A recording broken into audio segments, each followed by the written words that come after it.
Bismillahirrahmanirrahim. Bismillahirrahmanirrahim. Assalamualaikum warahmatullahi wabarakatuh. Waalaikumsalam warahmatullahi wabarakatuh. Lemah betul nampak bu Berapa hari hujan bu?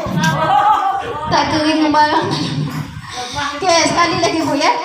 Assalamualaikum warahmatullahi wabarakatuh.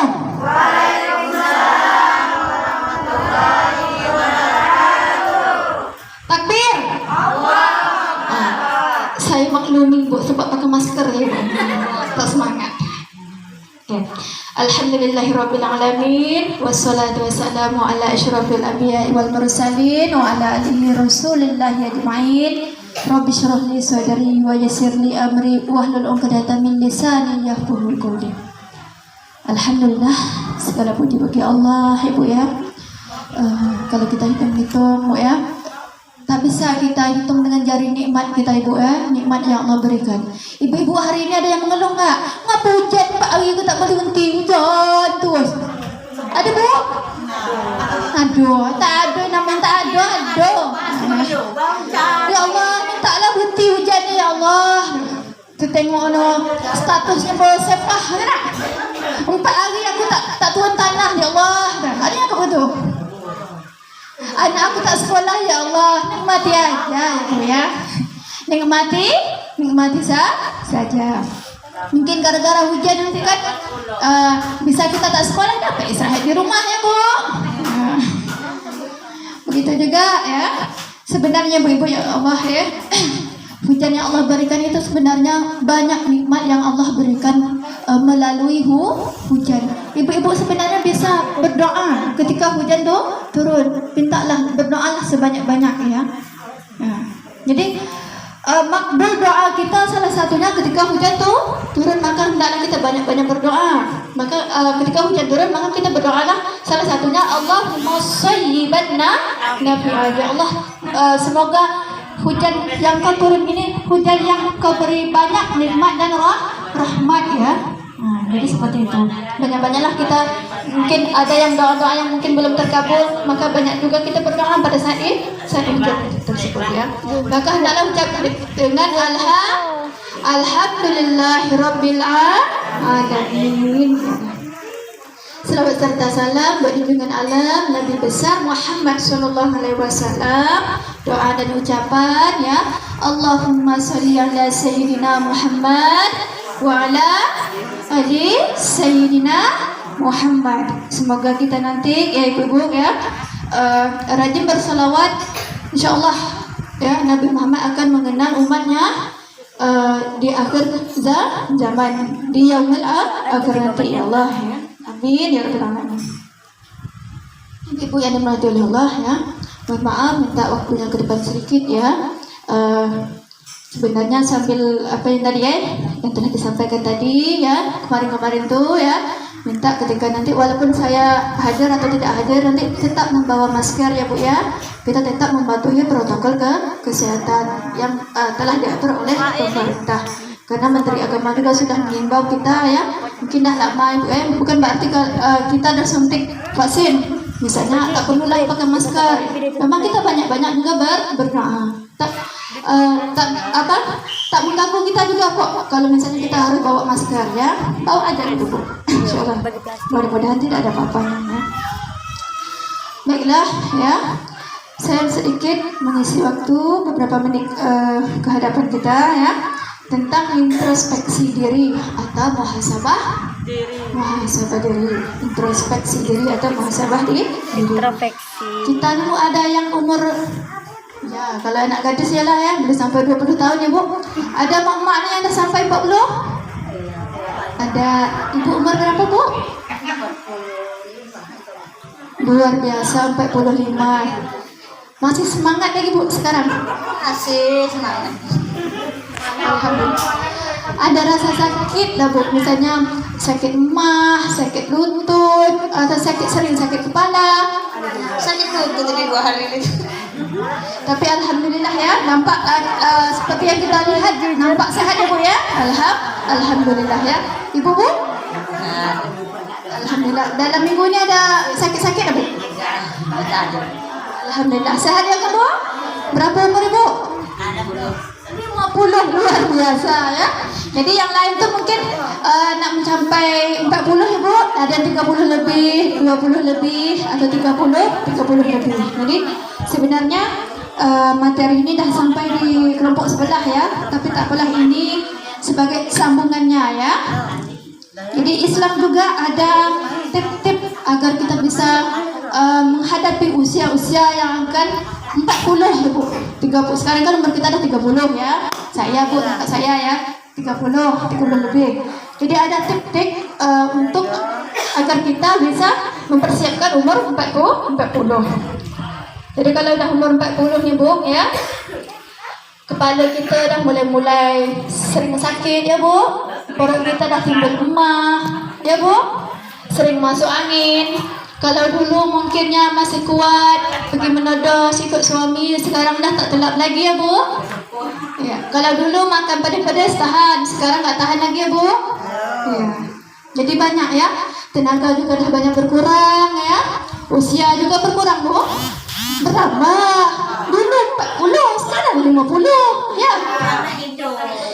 Jadi paling tidaknya jatah hidup kita berkurang seperti itu ya Bu ya. Usia bertambah banyak ya Bu ya. Jadi Sayyidina Umar radhiyallahu anha berkata ya, hitung-hitunglah amal kalian sendiri sebelum dihisab oleh Allah, dan timbanglah amal kalian sebelum ditimbang kelak di akhirat. Artinya ya, kita disuruh menghitung amal ya, amal kita sendiri. Hitung, kalau umur kita dah 30 sekarang nih, kita harus banyak-banyak menghitung nih Bu. Ini amal aku sekian, ini amal aku sekian, berarti aku harus banyak persiapan nih. Karena umat Nabi Muhammad itu kan antara umur 60 ke 70. Kalau lewat dari itu umurnya, berarti itu dah Allah kasih bonus ya. Kalau misalnya kurang dari itu ya banyak ya, seperti itu ya. Jadi untung ibu-ibu ada yang dapat bonus sekarang? Belum ya. Jadi harus banyak kita menghitung amal kita. Jangan hanya menghitung, tapi kita hendaklah mempersiapkan seperti itu. Jadi di situ katanya disuruh menghitung amal kita sendiri sebelum kita dihitung oleh Allah, sebelum kita dihisab oleh Allah, dan menimbang amal kita sendiri sebelum ditimbang oleh Allah ya, seperti itu. Jadi ya, introspeksi diri atau muhasabah diri Ibu ya, merenungi apa kurangnya kita ya, merenungi kesalahan kita. Jadi Bu, kita nih Bu, kalau dah umur 30 nih Bu ya, nah, anggapnya 30 kan Bu ya, 30 nih Bu, jangan banyak menghitung kesalahan orang lain. Kebanyakan kita nih banyak menghitung kesalahan orang lain. Wah, segala macam, dari pagi sampai nak tidur mungkin kita menghitung kesalahan orang lain, bukan kesalahan kita sendiri. Seperti itu biasalah Bu, emak-emak ni, saya pun gitu juga gitu ya. Jadi kita hendaklah sadar. Jadi ada sarana untuk mengevaluasi kita atau memuhasabahkan diri kita ya. Yang pertama nih Bu ya, tidak menutup diri dari saran pihak manapun ya. Jadi misalnya ada nih, saya salah misalnya kan, saya salah, ada orang lain menegur, seperti itu, menegur orang lain. Jadi saya langsung tak terima, no, tak terima. Mana pula saya salah, seperti itu. Kadang kita memang tak sadar kalau kita salah, ya seperti itu. Jadi hendaklah yang pertama nih, kalau kita mengevaluasi diri kita, tidak menutup diri dari saran pihak mana jua ya. Jadi kalau ada orang yang menasihatkan kita, terima dulu, betul tak betul terima dulu, terima gitu kan. Nanti baru dah nak tidur, betul kata si A nih, betul kata si B, masuk aja dulu, masuk, langsung jangan tak terima seperti itu ya. Karena dengan masukan seperti itu ya, menunjuk kejelekan kita, itu berarti ada orang yang masih sayang sama kita ya Bu ya. Syukur-syukur ada yang menasihati kita seperti itu.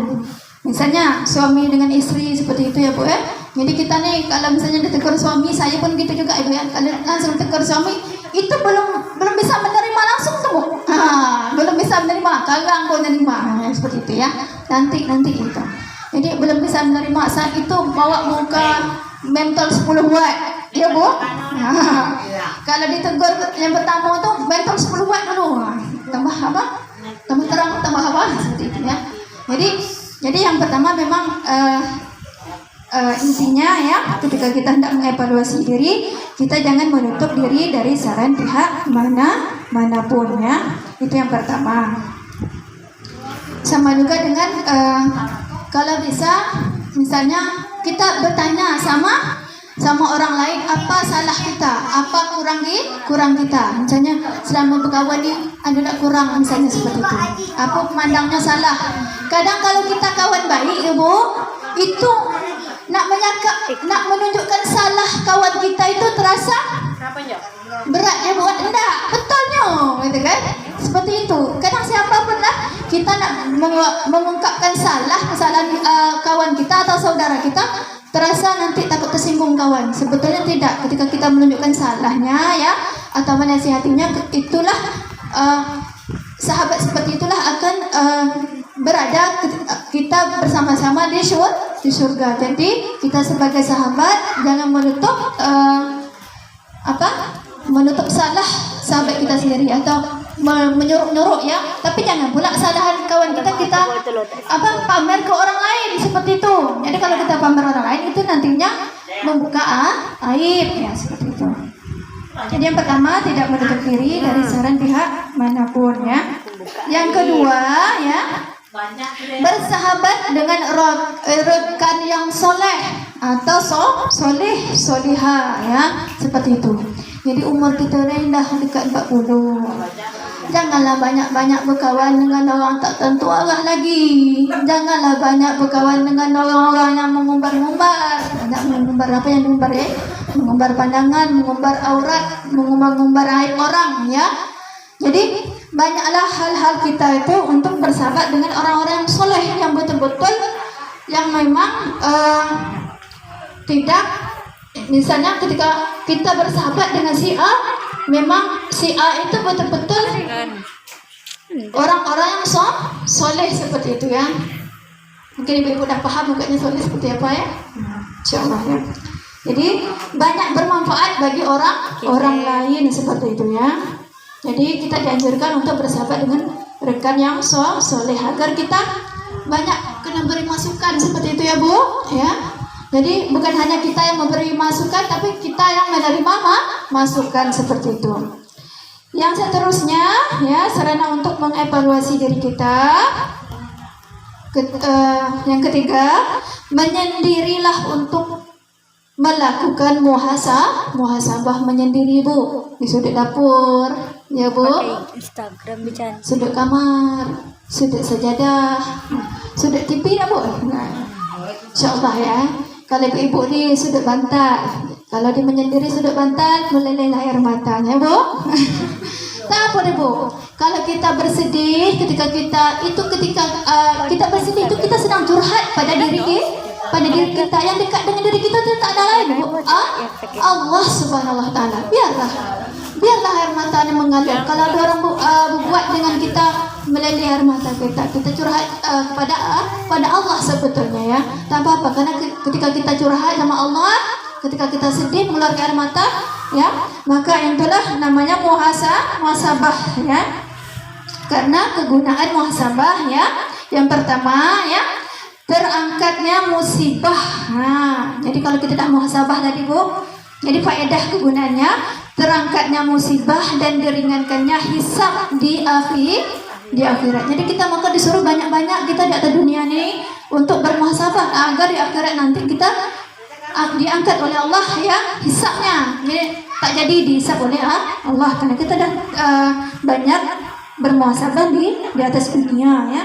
Seperti kata Khalifah Umar radhiyallahu anha ya, sesungguhnya hisab pada hari kiamat akan menjadi ringan hanya bagi yang selalu menghisab dirinya saat hidup di dunia seperti itu ya. Allahu a'lam.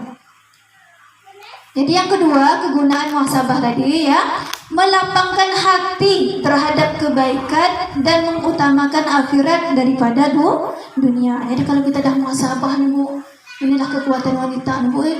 Dia ni kalau dah ada masalah, dia akan mengadu pada diri sendiri dan mengadu kepada Allah, maka air matalah yang berguguran. Jadi ketika kita berguguran itu Bu, insyaAllah hati kita akanlah lapang, plong masanya Bu ya. InsyaAllah pasti lapang ya.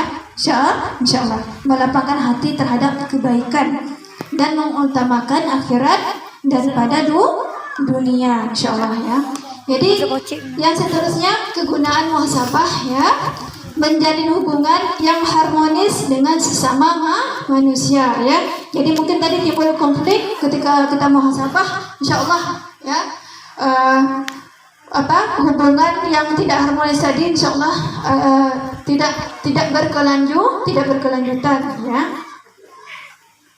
Yang keempat ya, terbebas dari bahaya sifat nifak ya. Ibnu Abi Malikah berkata ya, aku menjumpai 30 sahabat Nabi sallallahu alaihi wasallam, mereka semua mengkhawatirkan kemunafikan atas diri mereka. Ini para sahabat Nabi 30 orang ya. Yang apa tadi, Ibnu Abi Malikah tadi berkata ya, aku menjumpai 30 sahabat Nabi sallallahu alaihi wasallam, mereka semua mengkhawatirkan kemunafikan atas diri mereka. Tidak ada satupun dari mereka yang mengatakan bahwa keimanannya seperti Jibril dan Mikail. Jadi luar biasa ya. Jadi tak ada namanya manusia itu ya, manusia yang tak berdosa, manusia yang sempurna ya, yang sempurna akhlaknya misalnya ya, imannya tak ada. Semuanya manusia itu pasti punya kesalahan. Jadi kita hanya bisa berdoa dan berikhtiar ya, seperti itu ya. Jadi sedangkan sahabat Nabi 30 orang tadi mengkhawatirkan diri mereka sifat kemunafikan atas diri mereka. Jadi seperti itu juga kita hendaklah ya, jangan merasa diri kita ini iman kita kuat ya, kita orang yang suci, orang yang tidak punya masalah atau orang yang tidak punya kesalahan seperti itu ya. Tapi hendaklah kita ya, dalam artinya kita bermuhasabah seperti itu ya. Ibu-ibu yang dirahmati oleh Allah ya, ini tadi ya, muhasabah diri, introspeksi diri. Semoga kita ya saling berintrospeksi di diri ya, menyendirilah sesekali ya, kita curhat kita kepada diri kita dan juga kepada Allah Subhanahu wa taala. Baiklah, ibu-ibu ada pertanyaan tentang muhasabah diri? Ada Bu? Enggak? Kalau tidak ya, mungkin itu saja dulu yang bisa saya sampaikan ya, berbagi ilmu ya. Karena ketika saya menyampaikan ini juga untuk diri saya sendiri. Jadi bukan untuk orang lain, untuk saya sendiri juga ya. Baiklah, lebih dan kurang saya mohon maaf ya. Saya sudahi dengan wabillahi taufik wal hidayah. Assalamualaikum warahmatullahi wabarakatuh. Waalaikumsalam warahmatullahi wabarakatuh.